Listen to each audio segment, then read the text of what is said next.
Hello guys, hello people. My name is Agora and I'll be your English teacher. Today we're going to talk about the third conditional, okay? We have been talking about conditional for a long time and this is a very important one, alright? That's it. Okay guys, think about this situation. You take your wife or your girlfriend to dinner and she eats all the courses in the menu. On the next day, she wants to go to the beach. Attention, very dangerous situation because she's wearing a bikini and she asks you if you think she's fat. And you look at her and say, no, wait, bad mistake. You cannot look at her. You have to say no, no honey, before she finishes the question. Otherwise, take a look at what happens. Okay, well, Janice said, hi, do I look fat today? And I looked at her. Whoa, whoa, whoa. You looked at her? You never look. If you had told me I was fat, I would have had the salad. Unfortunately for you, you cannot change what you said. Therefore, you might have realized that the third conditional describes a past conditional impossible to change or a past conditional possible to change. A past conditional impossible to change. We were talking about something you should have done but you didn't, or something you should not have done but you did, or simply put, regrets. Now the structure. I think you must know already, but I have to say anyway.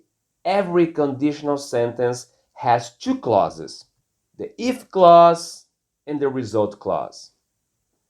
The if clause in the third conditional has if, subject you, plus had, plus the verb in the past participle, told, irregular verb, plus a complement if there's any.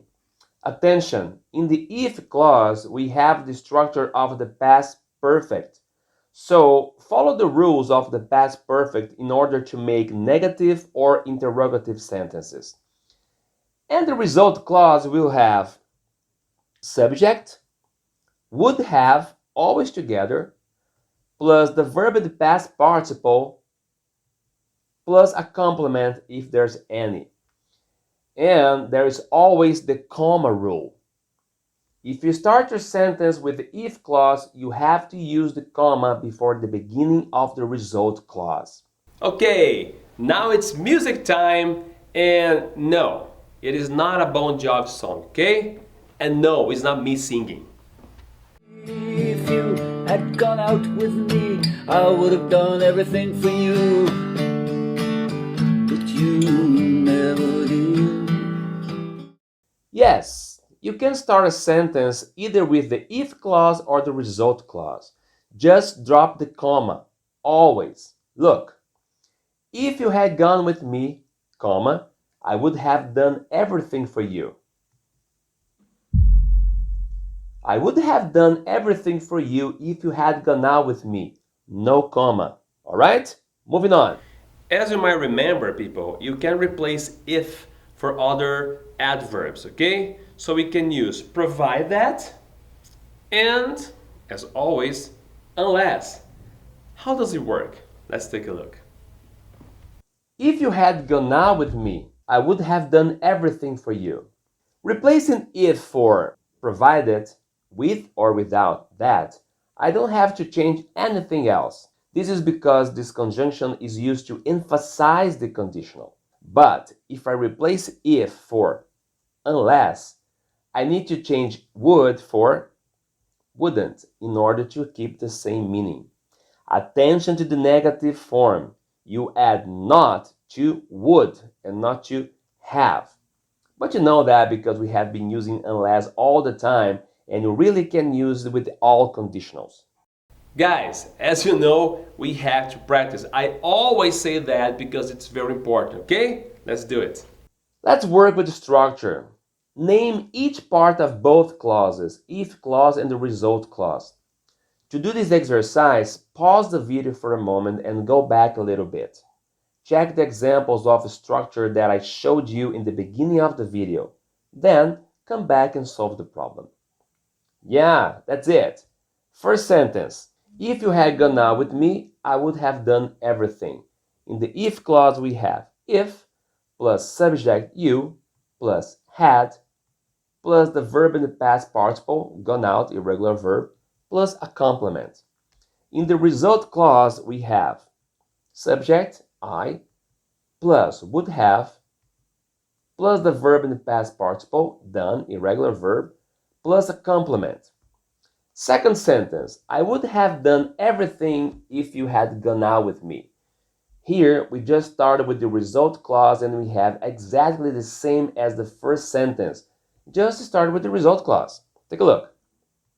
Subject I plus would have, always together, plus verb in the past participle, done, irregular verb, plus a complement. If clause, if plus subject you plus had plus the verb in the past participle, gone out, irregular verb, plus a complement. Wonderful. Next, focus on the meaning. Rewrite the sentence below using the third conditional. 1. We didn't speak to them because we were in a hurry. 2. I couldn't finish the task because the given time ended. One more time, pause the video and try to do the exercise. Alright. We would have spoken to them if we had not been in a hurry. And number 2, if the given time had not ended, I would have finished the task. Amazing. Next, Vestibulares, SES Gran Rio 2018. The idea that laughter promotes good health first received widespread attention in 1979. But centuries earlier, astute observers had described physical benefits to humor. Mark the sentence below that must be completed with the same verb tense as had described. One more time, pause the video and try to do the exercise. Okay, had described is in the past perfect. Therefore, we are talking about the third conditional if clause. Which alternative brings an example of third conditional? Is it A? If I had the time, no, if I had is just past simple, it's second conditional. B, if I go to the post office, no, this is present simple, could be zero or first conditional. C, if she, something, the movie she would have told you, whoa, would have told you. We have the structure of the result clause, third conditional, but let's move on. D, he would tell you about it, no, this is second conditional. And E, I could understand him. No, I could, so the answer is letter C. If she had seen the movie, she would have told you. Guys, this is the end of the lesson. Thank you very much for today. Again, check it out, all the conditional lessons, right? This is very important for you. I'm Zeca Salgueiro, your English teacher. Bye-bye, people.